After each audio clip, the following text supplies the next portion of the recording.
can hear me. So you can see we're not that many. So it should be an interactive session. So let me just put in a bit of ground rules.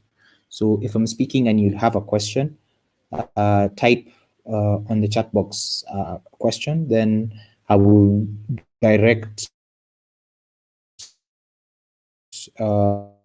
Sorry, the session sorry, allow you unmute your mic and you can ask a question, and then we can go on from there.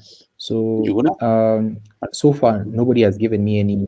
Yes, sorry. Yeah, little second. Yes. First the presentation. Sorry, I was hide and you couldn't listen me. But here, hello everyone. We are in the UDDC championship. We present today. We have with us Njuguna Macharia, that he's going to give us the best of the trainings to the adjudicators, professional adjudicators for this tournament. Thank you everyone to follow him on Discord. Thank you everyone to follow us on YouTube. We wait you enjoy the workshop. And we start with Njuguna. Njuguna, all of you, you have the control and take.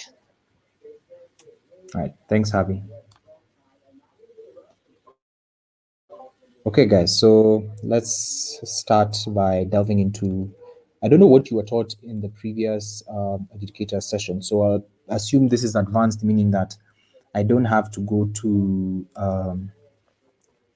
the basics of it. But in summary, the judge is basically someone who determines whether somebody's first, second, third, or fourth. And you have like specific responsibilities that you're supposed to play in that room, which we think is very important to how a debate runs. So let's start with a bit of note taking and how we think judges should best take notes during debates. So I think what you need to understand is that when teams are debating, they are putting almost their lives in your hands. So you have to always make sure that you capture as much as you can about what people are saying in that debate. And that's why note taking is always one of the most important qualities that a judge has. Why is this important? Because one, it helps you track the debate, meaning that you must always track the debate. I don't know what structure some of you use. Some of you use like plain papers for every team. Some of you divide your pages or your papers into four, and you all have like your different structure and strategy for note taking. But you always need to make sure that you capture as much as you can. I think judges, and from my experience as a speaker, judges who tend to be quality adjudicators tend to be those who can adequately track your argument. So the problem then becomes that sometimes speakers are speaking very fast and are moving very fast, and it's very hard to track everything they say. And then when they come for personal feedback, they say, oh, we said this, and you can't find it and track it. So you need to always make sure that you capture the highlights of what they're saying. And even if something is moving really fast, at least make sure you jot down something small about it. And you can always come back after like the speech is over, look at the small notes you have maybe on the side of things that were said, but you weren't able to adequately capture, and you can be able to just build on them and what you heard. Again, you must always make sure that when you're capturing these ideas, you don't capture them based on what you think to be what they said or what you think about the issue, but rather make sure you're tracking it based on what the speaker said. Because another issue that comes during adjudication tends to be on judges capturing ideas not based on how speakers presented them to them, but rather how they believed that story, like how you perceive things. So don't conclude arguments, don't fill in blanks, just take it as it is and make sure that's what is captured during that session. So I was talking about note taking. Let's also talk about how make sure you also do it in as much detail as possible. So be very don't just write, let's say they were talking about economics and then they say it will improve trade relations between states, and then all you write is trade relations. You understand that that's not the detail. Or try and capture as much detail about what they said as possible. And I think that's going to be very, very important, especially in the long run when it comes to things like personal feedback and all that. The other thing I'm going to tell you is to make sure you highlight and star and, I don't know, underline what you think is important at the end of the speech, because you can always track the engagement. And I'm hoping in the basic adjudicator training they told you about engagement, and you can always tell where the clashes are within any debate. So one of the things that you must always do is to make sure that you highlight where the real engagement of that debate is, and you underline what you thought was important. So let's say they had 4 points at the end of, let's say, the debate, or at the end of the speech. In fact, it's better at the end of the speech, go back to what you've written and underline what came to be important in that speech and its engagement. You can star certain ideas, and I think that would be much more effective as an adjudicator. So that's the first part when I'm talking to you about note taking. Let's also talk about tracking. It's hard, but as the debate goes on, think about what teams are beating other teams and for what reasons. So basically, make sure you always keep like a mental ranking as the debate goes on, for example, and why, and make sure you have justifiable reasons why this is happening. So in tracking, for example, OG gives a speech, the prime minister. By the time the opposition leader is done, you should be able to have not the final, but a clear picture about between those two speakers and like the burdens and the clashes that they've identified, who is ranking above who. And then the DPM will come. Will he shift your mind? All I'm trying to say is keep that flexibility in your mind as the debate goes on. Don't just become a robot and write arguments as the debate goes. Then when the debate is over is when you sit down and you start looking at arguments and tracking it and seeing who's winning. No. Keep a mental picture of what's going on at all times, and keep a mental ranking in your head at all times. So if by the time CG comes and speaks, you can be able to tell, oh, CG has definitely bought more important extensions than, more important issues than OG. So CG was probably ranking over OG, but they still haven't engaged this from OO. I hope you're getting what I'm saying about tracking and keeping like a mental frame of your judgment. So by the end of the debate, by the time the closing opposition has spoken, have a basic idea about what you think. Then when you're done, go and reevaluate that. So that's always your original position. Reevaluate it based on what you've tracked in the note taking I was telling you about. And once that's done, always then try to then listen to the other judge, which is something we're going to come to later about deliberations. So keep a mental tracking of the debate. So just, it's a logical thing, and keep logical justifications as the debate goes on, and that's important. Let's then talk about how what happens after the debate is over. So this is very important because that's where most of the problems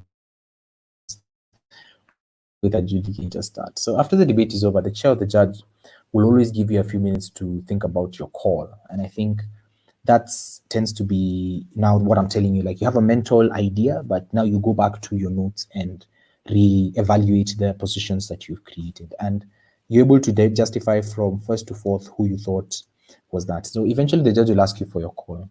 If you don't have a first to fourth immediately, I need you to know that that's fine. That's fine.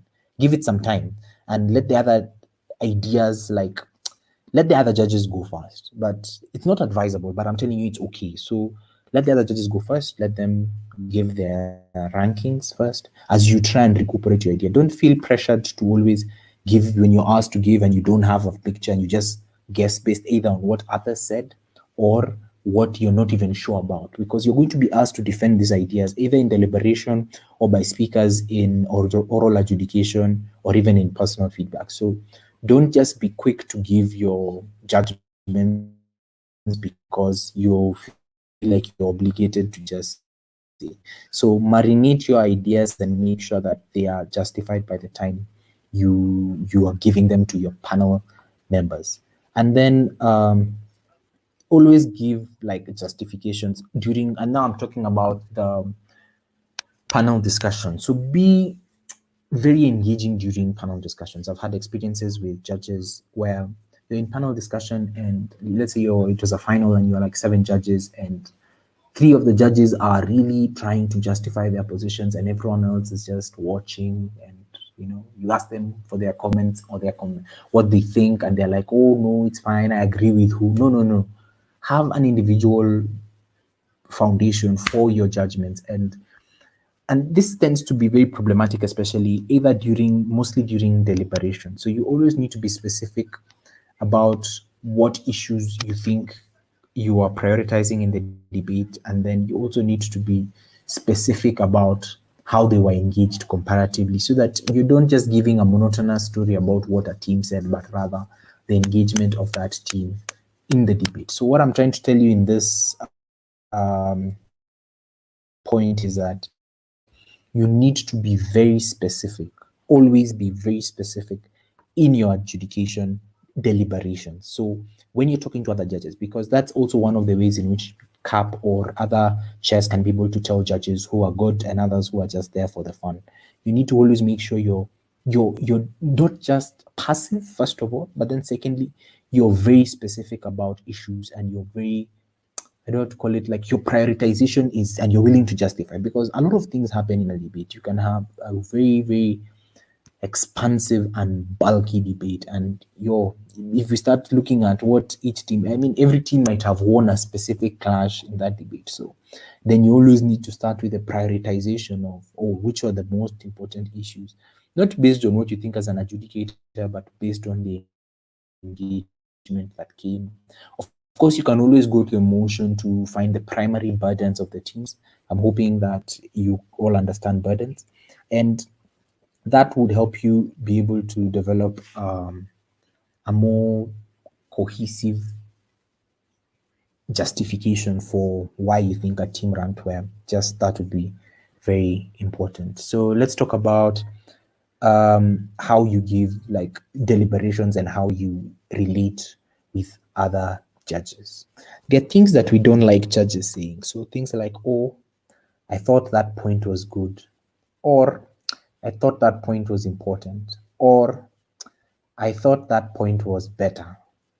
What are you saying? Like, it doesn't make sense, because in debate, there's a lot of things that are good, there's a lot of things that are better than others, and there's a lot of things that are very important. So you need to always flesh out your justification in a way that other judges would be able to buy the ideas, because remember, it's like a council of elders, so you need to convince them that your position is right. And even when you're disagreeing or you're dissenting with them, you need to have justifications for it, so that you don't appear like you're trying to be biased or you're trying to be, favoring other teams. I think it's always better, and I think judges respect debate judges. I mean, other judges respect judges who can always justify their position. It doesn't, they don't just say, oh no, I thought this team was good.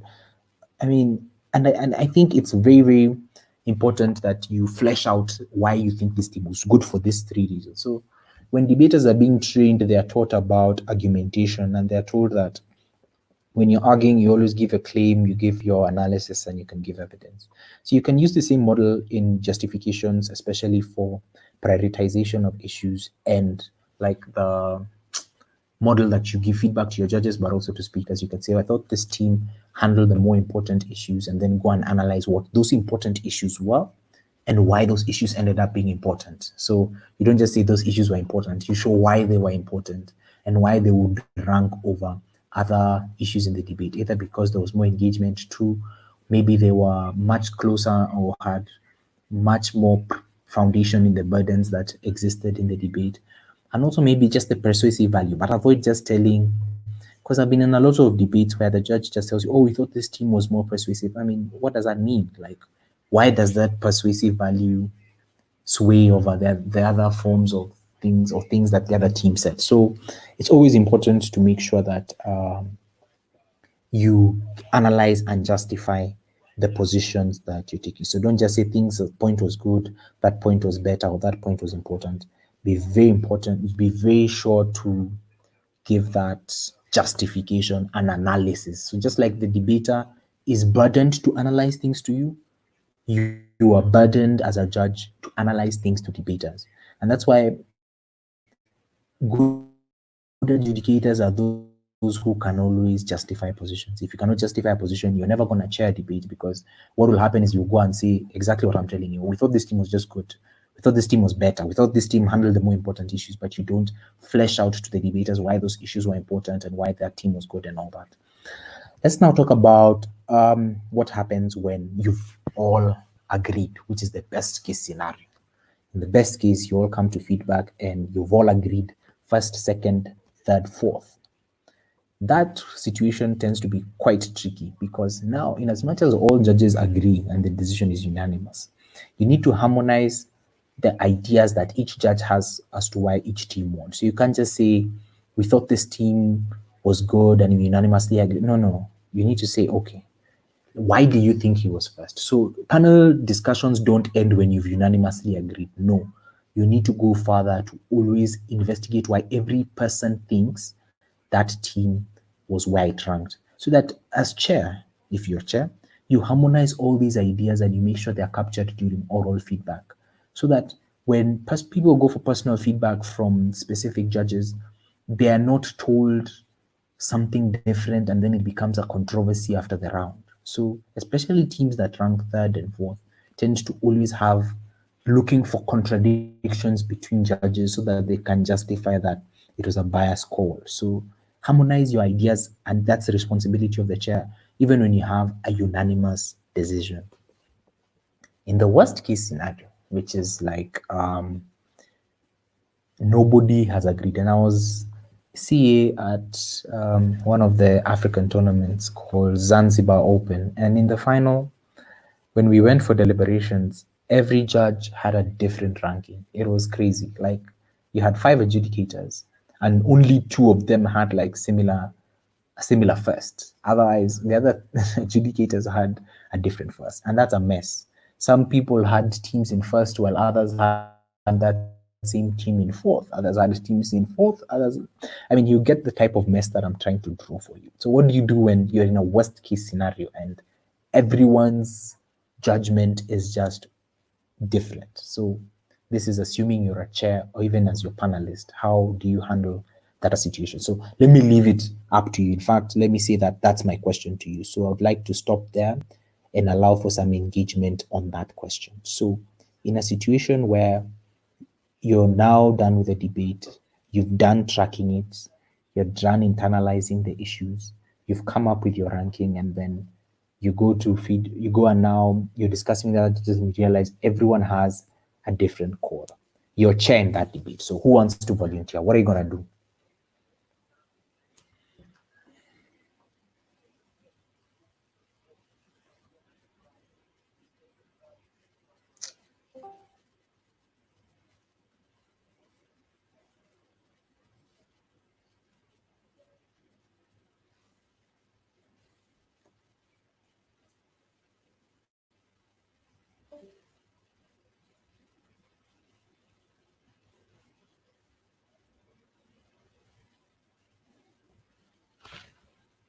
Who wants to volunteer, guys? I'm not going to continue until somebody volunteers.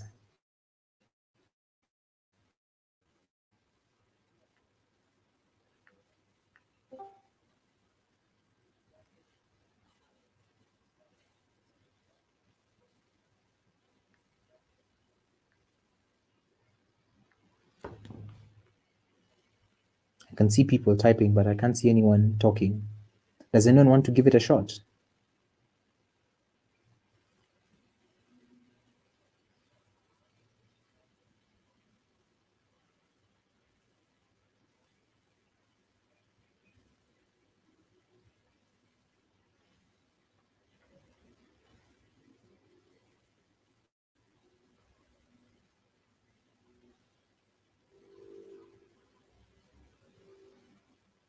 I can see a lot of people typing. I want someone to speak. I'll pick at random if no one wants to volunteer. So who do we start with? Abdul Malik, I can see you've typed there that you allow each and every judge to give the reasons behind their rankings. Okay. So Abdul Malik, the floor is yours. Explain to me your procedure.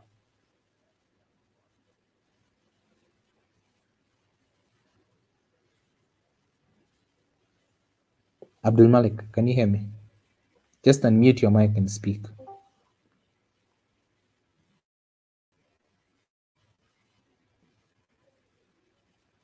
Abdul Malik? Ah. Okay. Yeah, I think you can hear me now. Yeah, I can hear you. So now this is what I'm trying to say. Where everybody is having a ranking, you allow each and every judge the chance to give justifications behind their ranking.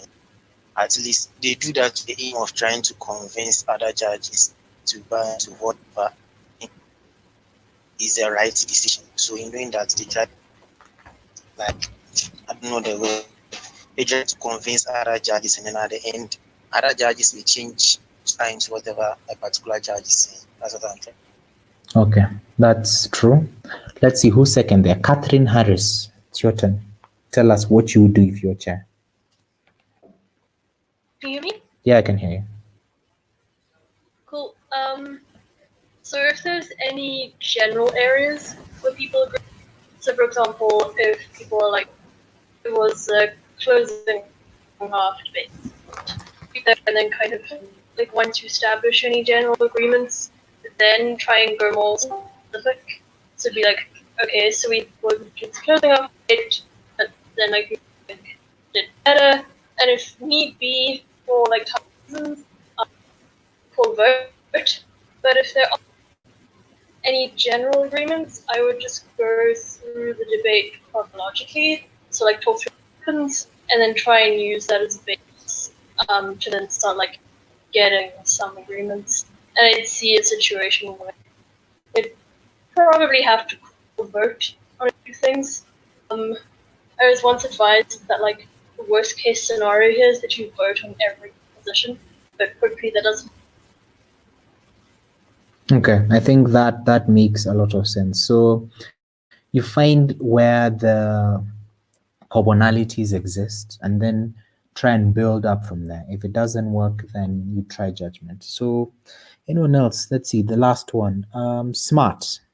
It's your turn. Let's give you an opportunity to speak. Smart.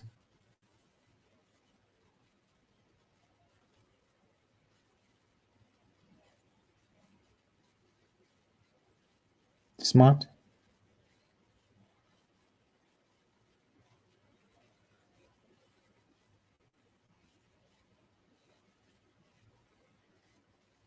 Okay, clearly his seems to not be, his mic is not working. Smart, we can't hear you, so you can just you can mute yourself, probably try and fix your mic, and then we'll come back to you. So here's like a procedure that you can use that we think is quite valuable as CAP. So the one thing you can do is that you should guide the discussion on each team's argument. So agree first on like what each team said. So chair should like try and draw the commonality in terms of we agree this is what each team said, because sometimes the disagreement is on what team said. So if you can find the commonality of what they said, then that would be good. And also guide the commonalities in terms of context. So sometimes people agree on what team said, but they disagree with what context the clashes were created. So you always need to go deep and find what was the context behind those arguments and what was the the clashes that were established. Were they this context or this context? You understand? So I'm sure most of you understand what context is. So find the commonality in terms of context, and then after that, try and find where people disagree. Do we disagree on what team said? Do we disagree on what context exists? Or more importantly, do we disagree in terms of where the prioritization should lie? Because sometimes judges agree on, this is a good argument. But now when you have judged like very good rooms where every argument is good, every argument is important, but now which is more important than the other? So if that's the difference, then guide the discussion on how we can create a metric that can best cover as many people's interpretation of what was important. So draw like a prioritization metric that shows these are the issues that we ought to prioritize. Then you show how every team engaged on those issues and try and deliberate on which teams better won. So if you have like 7 clashes or 6 clashes, try find the 3 most important ones and say, okay, let's just see how the teams engage this most important context, and then you can very easily draw your rankings from them. So we're meant to also allow everyone to give their perspective. So chair or panelists should not like try and bully and body everyone into believing their point of view. So you always allow everyone to give their points so that you can be able to detect where the distinction is or where the differences are. It helps you in that way. So I think if you can establish a majority as chair, and if you can realize that there's an agreement that maybe these 2 teams are the most important, then narrow down the discussion to being about those 2 specifically and how one would rank over that. You see, now that way you've drawn or removed all the biases that existed, and now you're getting some form of consensus. So your job is to get consensus. Once you get consensus, try and draw metrics. Get consensus, draw metrics. Get consensus, draw metrics. And if you do that, then we think it's going to be a very, very effective way of harmonizing judgments, especially when in the worst case scenario, everyone has like a different position. So after discussion, then each team, and you can't, maybe you can't agree. Once you've established with all the commonalities you've established and the metrics, ask people now to vote on those issues. And usually this comes like 20-30 minutes into deliberation. Of course, for like rounds like finals and semis, sometimes they might give you leeway for more time, but usually we need to keep our discussions as short as possible. Can you imagine if judges went to deliberate? I remember in, I don't know which tournament, okay, let me not mention the name of the tournament, but judges deliberated for like 3 hours, and it was like, what are they discussing? Like, speakers are like conspiracy theorists who they can draw conclusions out of anything. So you always need to make sure that you keep your deliberations as brief as possible, because speakers are also dying out there. You know, some judges just, I don't know, like keep it as short and as brief as possible. And then when you've achieved those agreements, I've told you to vote, and that will give you the best form of judgment. So that's the best way. When you go for oral feedback, don't go and make it look like, oh, every judge has a different ranking, but then we agreed. You know, that now gives justification for speakers to come and talk about how judges were influenced by others. No, just come say, oh, as a panel, this is what we thought was important. Find the commonalities. These are the clashes we thought were important, and we eventually voted and we got maybe a 3-2 split. And don't go saying, oh, initially it was, don't. I think judges need to respect the other judges. So never throw any judges under the bus. Or even when, you know, like when chair is ruled, and or when there's like a 3-2 split, and then you come and say, it's even during personal feedback, oh, I'm the one who split for you, or I think you're just trying to save face and it doesn't look good. Just go with the position that most judges have taken, and if you feel too strongly against it, then don't throw other judges under the bus. Just say, oh, I wish I could help you, but you know, say for the sake of integrity or something like that, it would be better. So let's move on to another question of how some processes ought to be dealt with. Let's talk about the first situation here, which is ruling. Ruling, it's a very, very key point in BP debating. If a panel is not in agreement with the chair will have to call a vote on those positions. If chair is outvoted, he's ruled. So there may or may be asked to give feedback in order to defend the call. So sometimes when chairs are ruled, they don't usually give feedback. So this is now what my 2 cents on this is. If chairs don't feel like defending the call that was made when they were ruled, then it's up to the panelists to come and give the feedback. And I've seen this happen a lot of times. If chair is ruled, just announce chair is ruled, and the panelist will give feedback. Of course, that's what I'm trying to talk about. You should avoid at all costs where people know where the splits exist. But in such a situation, it's something that's allowed. But this is what the much better option is. Chair should eventually just concede that he's lost and harmonize the reasons why and give feedback on those reasons. So chair can still also give feedback if he's in a position to, by the way. It's all about consent here. You always need to allow chair to give feedback if he wants when he's been rolled. So it doesn't mean that when you successfully roll the chair, you're the one now giving feedback. No. Chair still has a monopoly of that. And unless they call that they don't think they can defend it, then that's when the panelists take over. Very important. The second issue I want us to talk about is people in other continents call it. When a team contradicts another team within their own bench, then we ought to justify whether we think that knife was valid or invalid. So notice here is that there's a very thin line that exists between a justified knife and an unjustified knife. Because if the opening team, for example, got the debate right and closing comes and just knifes them with like another context, another model, like a completely different debate, what are we supposed to do? Because now there's very little engagement that exists there. Now, that's my second question to you. How do you distinguish or how do you judge a knife, especially between teams of the same bench? I'm throwing it over to you guys. Anyone who wants to try?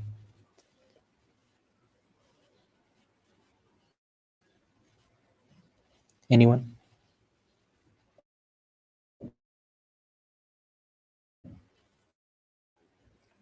Do we judge knifing?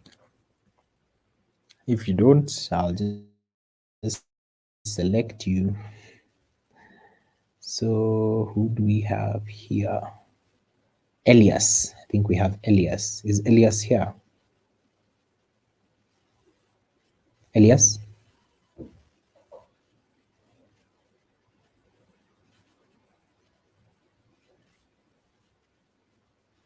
Okay, seems not to be here. Christopher.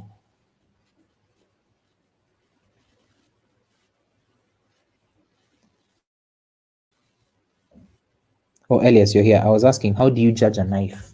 Or how do we, as adjudicators, evaluate when a closing team knifes the opening team?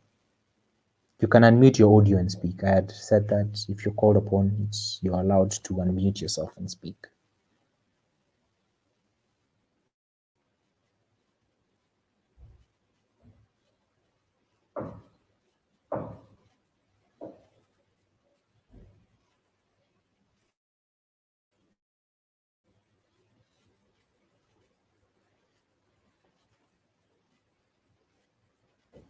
Elias, can you hear me?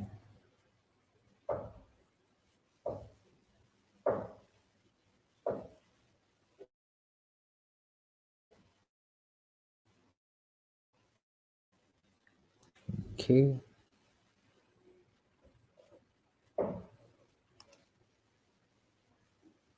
Elias? Okay, he seems to be typing out the answer. Does anyone want to give like an oral explanation of what you do when there's a knife? Okay, that's fine, Elias. I understand. Anyone else? Let's talk about who? Ezekiel?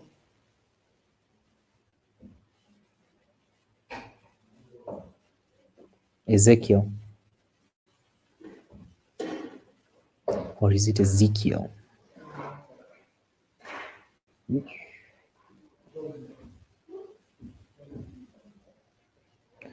Okay, it's also typing, so I'll assume it's... So I'm asking, like, when a team knives, when a closing team knives the opening team, for example, closing government knives opening government, how do we evaluate that knife? That's the question.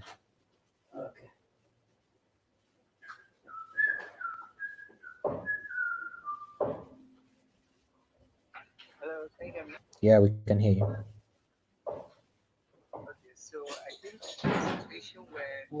the person have knife or knife.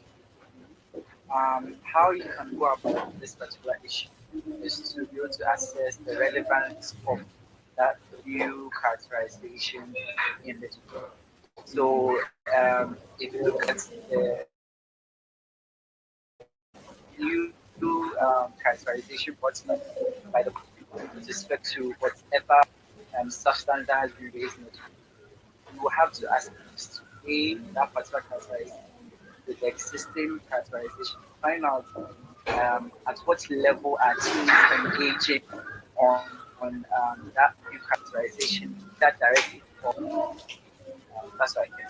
A very good answer, Ezekiel. So you assess the relevance of that knife and the new characterization that exists, especially in the context of the debate. So if the debate was contextually clear and a lot of the issues were already quite clear, and you feel like, especially as a panel, and you know these are decisions you have to take together, that the frame in which the debate existed was reasonable, then, and you have an unjustified knife, because again, you must always engage the difference between recontextualization and knifing. So teams can recontextualize issues, but that doesn't necessarily mean that they have knifed their opening. A knife is when you very clear from like your arguments that you're not in any way with what your opening was saying. So for example, if your opening was saying that we need to, for example, this house will invade Zimbabwe, and your opening is talking about how they'll invade with like military force and air strikes and all that, and then after that they'll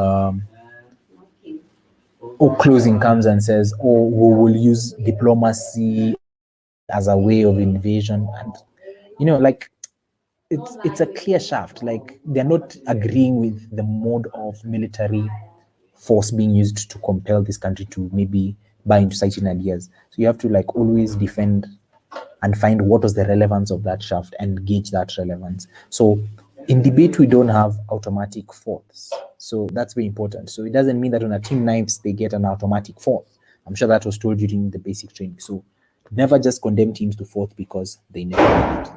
Let's then talk about some of the last three issues that are very important, especially in adjudicators' roles during the debate. First of all, you're always an ordinary intelligent voter and an informed global citizen at the same time. So you're not dumb, like you don't know anything, but you're also not too, you're not supposed to put in your biases, especially in terms of what you know, into that debate. So let the team convince you with the knowledge that you have. So example, if the debate is about, the situation that's there in Crimea or in Ukraine, and you're from that region, it doesn't mean that you must use your personal knowledge of that to judge the teams that come first, second, third, and fourth based on who you thought knew more about it. Like you're an ordinary intelligence based on what they explain to you is what you buy. So the standard of knowledge by which to judge debates, there is really no specific knowledge or issue that you should use your personal views, or I don't know what to call it, like your personal knowledge of that subject to justify your judgment. So you can't say, oh, this team talked about this, and in the current situation this is what is happening, and yet they did not give that analysis. So you understand, don't use your personal views to judge that. So that's the first thing, that you're an ordinary intelligent voter. But then secondly, you must never have any principled assumptions about any motion or any team within that debate. So even if it's something that you know is false and it's not pointed out by the other team, then it stands as it is. So if you're, as I told you, you're from those regions in the Ukraine and all that, and the debate is about that, and somebody says something that's just atrocious or just brutalizes your experience there, or just is completely against what is happening, you cannot punish that team based on what you know. So you cannot have your principled assumptions. For example, even in like common motions about issues like feminism, capitalism, socialism. You have principled assumptions, and some of you are like very well read on specific issues, and you're like probably an expert on those issues. Yet when teams come and like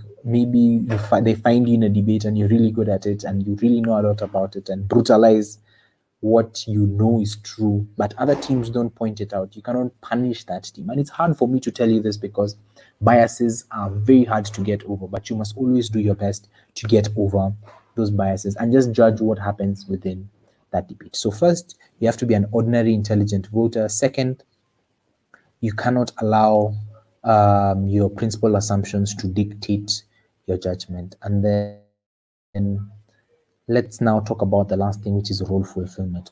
Whether or not a speaker fulfilled their duty based on what you know about BP does not indicate that they were not relevant in that debate. For example, if the PM in a policy debate does not give a policy mechanism or something model like that, it doesn't mean that he is no longer relevant to the debate, and therefore because he failed on role fulfillment, he's out. So basically what I'm trying to tell you is that you must always be very, very careful and very not to allow just your knowledge about it,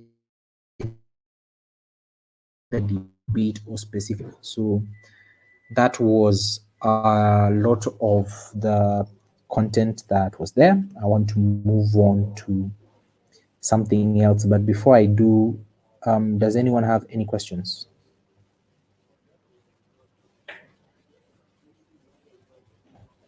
Questions? Anyone with a question? Just unmute your mic and ask.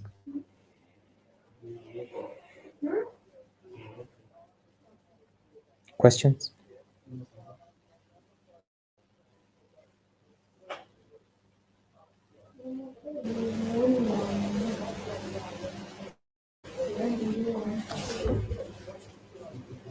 Okay. About the second thing I said. If you have a question, you can unmute your mic. If your network is bad, you can just type it so that I can answer them before I move to the next part of the session before I conclude.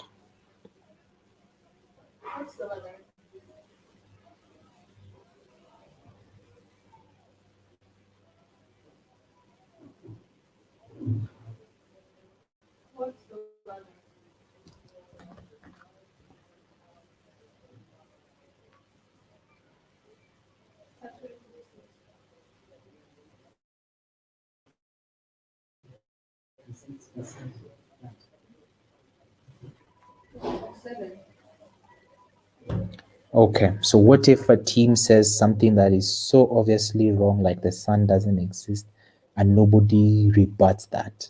I think that's okay. That's like the extreme case, but it's principally like is founded on what I'm trying to tell you. So if they say the sun doesn't exist, right, and no other team says, "Oh, the sun actually exists," you can tell that the sun exists, then that argument would necessarily stand. So that's why I was trying to say that we cannot use even that which is so apparent to us for as long, because as judges we are judging the debate that happens, and that's what the it's a hard thing to do, and that's why I'm saying it's hard. But if the debate that happens, all teams, for example, see if OG says the sun doesn't exist, OO, CO, and CG all debate a world where the sun does not exist, then you have to buy that.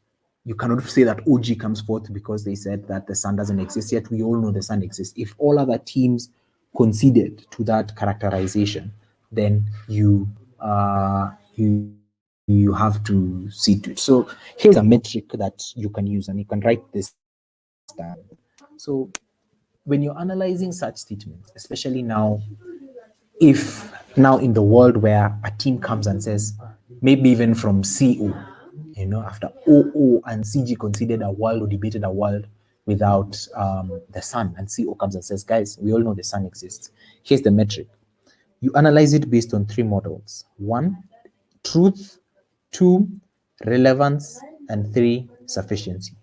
So when you're analyzing truth, the first question you must always ask yourself is that statement true?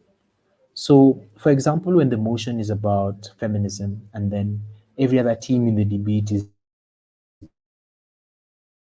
debating something that.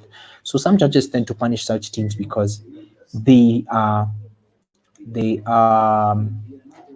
okay, sorry, that's not the right example, but let's use your sun example, and they come and say that the sun actually exists. So in that world, right, is that statement true? If you can be able to prove truth, then that means that that issue becomes the highest priority. It's based on truth. If maybe the truth cannot be established, which is now the example I was trying to give, then the second metric judges must always use is relevance. So when teams, let's say the debaters I was saying was about feminism, and every other team is talking about maybe capitalism, and then CEO comes and says, oh, the debate is about feminism, or CG. And then now you have a clash, you have a debate about, capitalism, and you have another debate about feminism. So the second question you must always ask is, what is the relevance of this arguments that this team brought to the wider debate? And how you analyze relevance is on the primary premises and the primary burdens that exist in a debate. So the burdens could be just leading you towards the debate might be about capitalism, that's true, but based on like the burdens, the primary ones that are more apparent, then maybe the issues of feminism are the ones that ought to be prioritized. So the relevance issue needs to come second after the truth. But then lastly, let's talk about sufficiency. So if OG in Elias's question said the sun doesn't exist and analyzes completely why the sun doesn't, CEO comes and says the sun exists and then just moves on. Like there's an element of sufficiency that always needs to be characterized by judges, especially when judging those contentions. Like, what was the analysis given? Was it sufficient to still prove? So you need to be very. I think judging is all about metrics, and I think what that tries to do is remove the subjective feelings that we have about issues and make it more objective, which leads us to be more. I know there are judges, there are people who are more laissez-faire, but some are more rigid and objective about situations to make sure that there's some form of uniformity. I'm sure many of you have gone to tournaments and judges are just all over the place. I think what these metrics do, like what I'm telling you, truth, sufficiency, relevance, finding commonalities, and I was talking about those worst case scenario calls, the metrics are just there to guide you and create some objective mode of you judging that debate. So Elias, have I answered your question? So if a team, nobody rebuts the fact that the sun doesn't exist, then the debate that is going to be judged is based on the analysis of the world where the sun doesn't exist. Have I answered your question, Elias? I hope I have. I think I have. So last part, let's talk about persuasiveness and what is persuasiveness. So judges judge debates by assessing without prejudice which team in the debate is the most persuasive. The persuasiveness of an argument in BP debating is rooted in a number of reasons that are offered to show whether something is true or important. That's what we call analysis. And there needs to be clarity within which these reasons are explained. And that's what persuasiveness is. It covers like content, it covers style, it covers strategy, but there should never be a situation where any of these three things exceed the other. Am I making sense? Like, there should never be a situation where persuasiveness is only factored in when somebody's style is better or somebody's content was poor. You always have to balance the three things: the strategy, the content, and the strategy, content, and style to get a proper and objective framework of what persuasiveness is.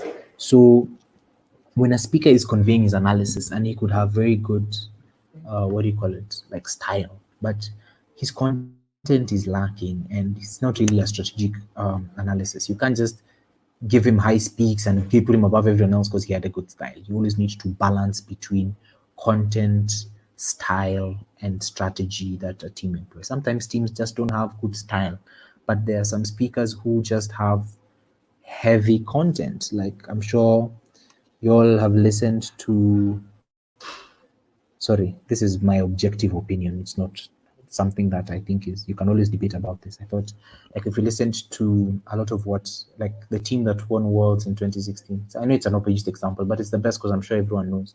I thought Bo was always like a very content heavy speaker. He wasn't too expressive, and his style was very calm and collected. And if you listen to like Fanele was very out there and he was passionate and all that. And both of them have style, but this style is impressionable differently to people. So you can't just say because somebody is passionate about something or is sounding passionate, then they know what they're saying. You must always evaluate also he was not that, he didn't have any life in him. You understand? I know how persuasiveness works. All I'm trying to tell is don't premise your judgment based on elements more than others. Find a balance between them, and it will get you better. Again, it's just a metric for you to use.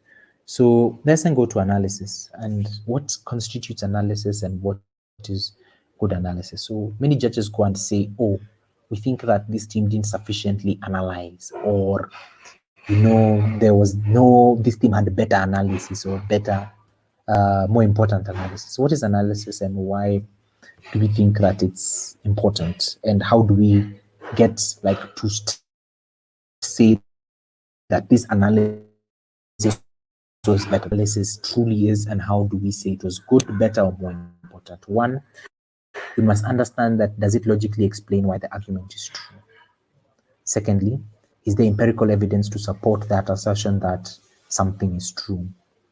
Was there good analysis to show the causality between what they're saying and the outcomes that they're seeing? So the causal link between each point of analysis and how it builds up, because analysis is tends to be the bulk of where arguments are. So are there causal links? So for example, you can't be in a debate about economics and then you say, oh, the government will get more taxes if we allow, anyway, you get my point. Is there a causality towards the outcomes that a team says? So if a team says government will get more money, was there sufficient analysis before to show that causality? Then we look at how the implications and the impact of what those teams are saying and the impacting of that argument. So that tends to always build up on the analysis, and sometimes now the layering in terms of the preemptive responses. So sometimes arguments tend to have even preemptive responses in and of themselves. So if they can meet all those criteria, then you can say that that team had better analysis. You understand what I'm saying? So just because a team proved impacts without showing causality doesn't mean they have better analysis. So that's very important. Let's now talk about a bit more nuanced judge issues, such as language, facts, knowledge, and how it plays in adjudication. So what you need to realize here is that we're all from different cultures, we're all from different places, and I remember the first time I debated outside my country, it was in Zimbabwe, and I really struggled to understand how they spoke. I struggled to understand the accent of many Southern Africans, and it took a while, especially, in fact, it maybe took the whole tournament before I could accurately understand. Now I understand everything. I listen.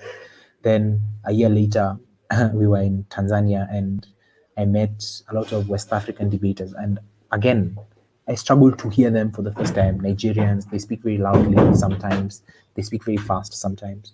It struggled. And what I'm trying to tell you is that these issues are gonna come, especially now, when you're debating with people from very many continents, like UDDC, where you have people from South America, you have people from Latin, I mean, that's the same. You have people from Europe, you have people from the US, you have Africans. You're going to struggle to follow and listen to some of them. So you need to always make sure that you don't let that influence your choice. For example, then the one accent maybe from the team that is maybe closest from your region, and that's the team maybe you understood, so you give them the first because that's the team you understood. No. You must always not let those subjective biases influence your decisions. And I think you've been told this, I'm sure. So be very keen, and if you don't understand what, just and you need to be prepared to just concede that maybe some things might not make sense to you, or some things might pass you because of how they were said, but it doesn't mean that you punish those teams because of that. So don't let those subjective biases limit how you give judgments. What else do I want to talk about? What determines burdens? These are now very mechanistic issues. What determines burdens, and what determines good policies, bad policies? Types of motions. I'm sure we can discuss these three issues before I conclude. What determines good burdens? I think I'll go with two models here. The first is a burden is best determined based on how the motion is framed. So if the motion says this house, okay, that's maybe you can discuss that later. Let me start from the implicit burdens from the motion. So if a motion says this house will invade Zimbabwe, I like that example because it's very simple, and it was in, I think, was it 2011. The burdens are very the most important ones are those that are just staring right in front of you in the motion, like this house will invade. So the legitimacy of the invasion, the outcomes of the invasion, the actor of the invasion, the country you're invading, Zimbabwe, whether we think it's good, whether it's necessary, and all that. There are all those burdens that are looking at you right in the face when you look at the motion. So that's where you first determine what the most important burdens are in the debate. So based on how the engagement goes, then you can prioritize those issues now maybe and say this one, legitimacy of the invasion is more important than the legitimacy of the actor, and or, like, you can now prioritize them after you've just listed them. The second question then becomes burdens is burdens of use military force. Then obviously they're going to be like civilian casualties, and then you must defend why the use of force. So there are those burdens that come now from the argument. So there are those that are staring at you in the motion, and there are those that come from the arguments that teams make. So you always need to make sure that you understand the, what do you call it, the general or the implicit burdens that exist, but also you understand the sub burdens that come from specific arguments you make. So you cannot argue that you're going to use military force and tanks and airstrikes and not understand that people will die and why you need to justify that. So you understand there are those ones that come from. There's a book by Oliver Dixon. He gives an example and says, if you're going to debate about why the justification for civil disobedience, especially by minorities in authoritarian states, you must argue why, for example, you make arguments about how civil disobedience is the only mechanism that these guys have to protest. You must always argue against the alternatives, because you know that if you're going to say it's the only way that these guys can do it, you must show how the other ways have failed. So there are those arguments or those burdens that come from the arguments that you make, and you must always be cognizant of that. Let's move on. What criteria do we judge good policies and bad policies? So it's a very hard question, because anyone with an idea? What's a good policy and what's a bad policy? So let me throw it to you. Anyone? How do we judge policies, especially in debates that have models?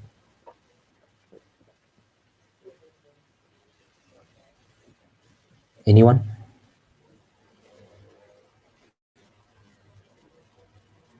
Anyone? Okay.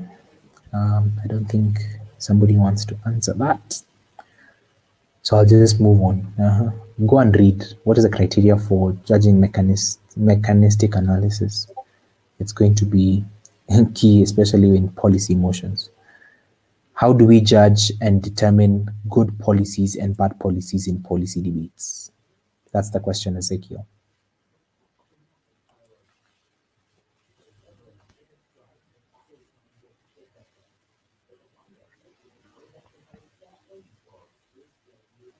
Anyone? Hello, can you hear me? Yeah, I can hear you. Okay.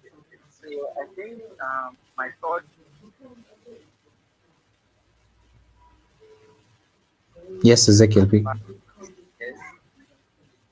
Can you hear me? Yeah, I can hear you. can hear you now. Okay, so I'm saying the focus of judging should be impact. The problem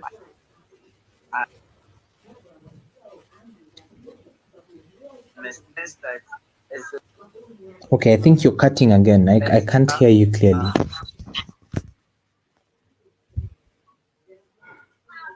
okay. Can you hear me now? Is it better? It keeps disconnecting like in between your speeches. It's not clear. Then I think I'll Oh yeah, you can type it. That's fine.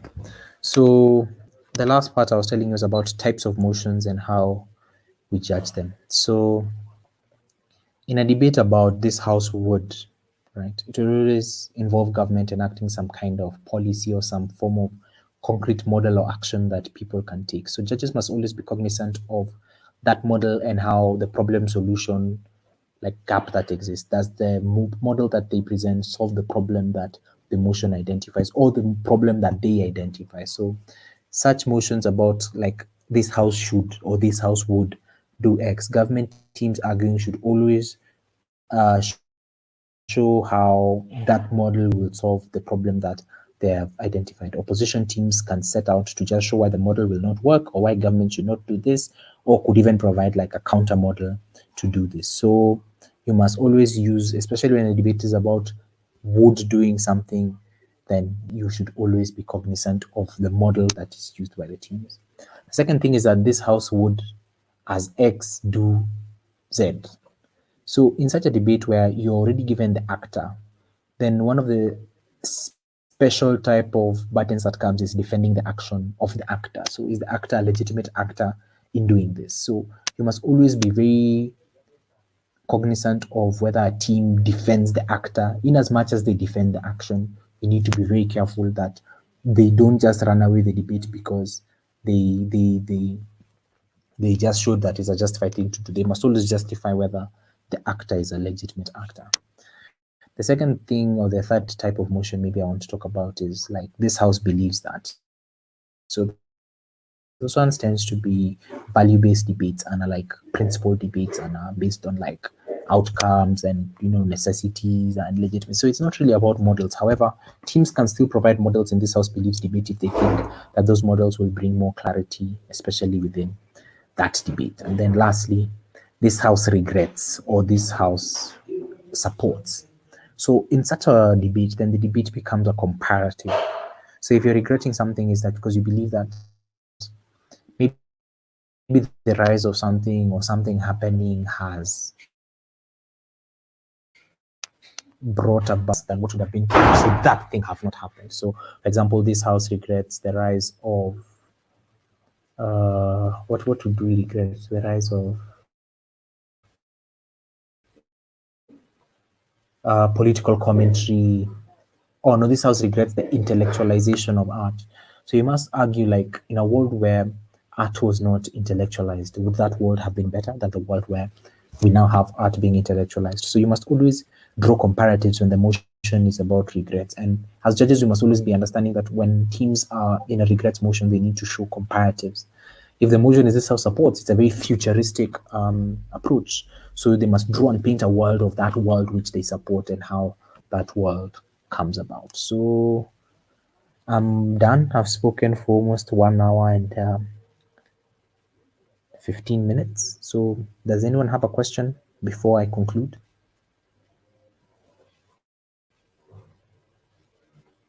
Does anyone have a question?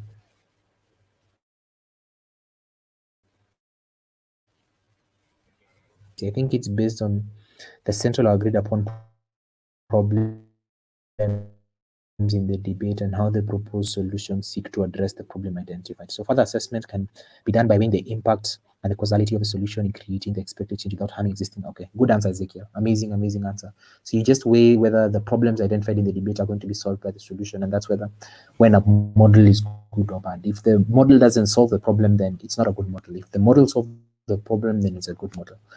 So any questions, guys? or any area you still want me to cover, because this is advanced adjudication. So this is now Q&A. Let's call it that. Q&A.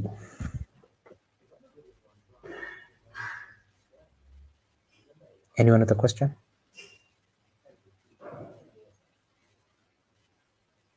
Question. You can type it, you can unmute your mic and speak. It's up to you.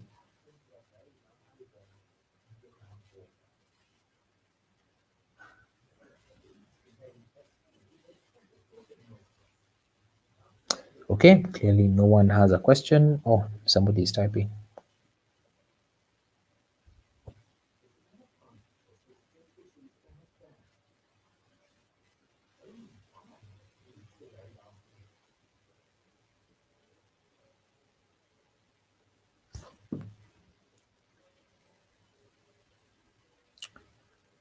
Yeah.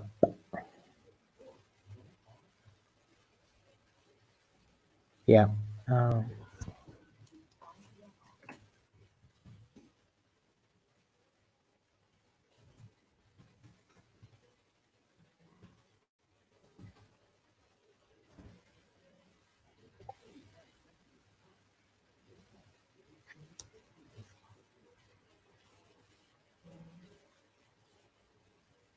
Can we have a situation where a motion has a fusion of two or more motion types in one? I don't think you can have a this house regrets and a this house supports motion in the same motion. It doesn't happen. No, I think motions tends to be, especially with good CAPs, the motions should be very clear as about the type of motion. So if it's this house regrets, it will be this house regrets. They won't add this house regrets and believes. No. It will definitely be one type. So it will be regrets, supports, prefers, believes that, would, will. Of course, there are those now words that are used to identify the type of motions, and you can never have a fusion or at least in my experience. I don't know about anyone else. Any other questions? Well, So Njuguna, we have to finish.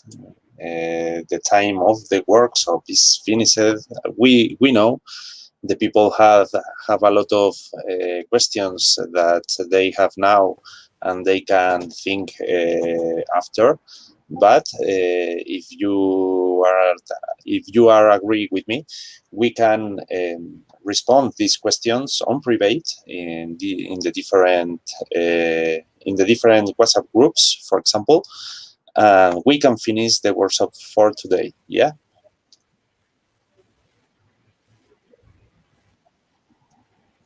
okay, that's fine. You Well, can end. So should I just leave the studio? yeah, we are finishing the stream. So thank you, Njuguna, Macharia, to be here, explain us, contesting questions about the training of the adjudicators. Is very important to the tournament have the best adjudications possible. And with this workshop, we wait that you have an enjoy time. You understand the different problems of the debates, and always a lot of thanks to Njuguna to be here. Thank you, and we wait the interesting motions on the tournament.